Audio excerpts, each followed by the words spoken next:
मला बरीच लोक विचारतात की डॉक्टर तुम्ही नक्की कॉस्मेटिक सर्जन आहात का प्लास्टिक सर्जन आहात? कॉस्मेटिक सर्जरी आणि प्लास्टिक सर्जरीमध्ये काय फरक आहे? तर कॉस्मेटिक सर्जरी म्हणजे सौंदर्य वाढवण्यासाठी करण्यात येणारी शस्त्रक्रिया. याच्यामध्ये पेशंट नॉर्मल असतात आणि त्याच्यातून त्यांचं जे सौंदर्य आहे ते अजूनही जास्त निखरून येण्यासाठी किंवा सौंदर्य वाढवण्यासाठी जी शस्त्रक्रिया केली जाते किंवा जे प्रोसिजर्स केले जातात यांना कॉस्मेटिक सर्जरी असं म्हटलं जातं. आता प्लास्टिक सर्जरी म्हणजे काय? प्लास्टिक सर्जरीमध्ये कॉस्मेटिक सर्जरी हा एक खूप छोटासा भाग आहे.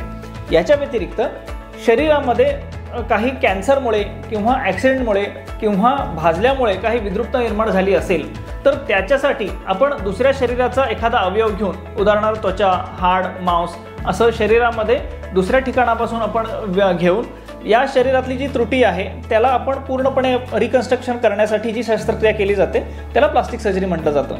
तर प्लास्टिक सर्जरीमध्ये फक्त कॉस्मेटिक सर्जरी नव्हे तर cancer reconstruction surgery, trauma reconstruction surgery, acute Burns management आणि बर्न रिकन्स्ट्रक्शन सर्जरी या सर्व गोष्टी मिळून प्लास्टिक सर्जरी असं म्हटलं जातं.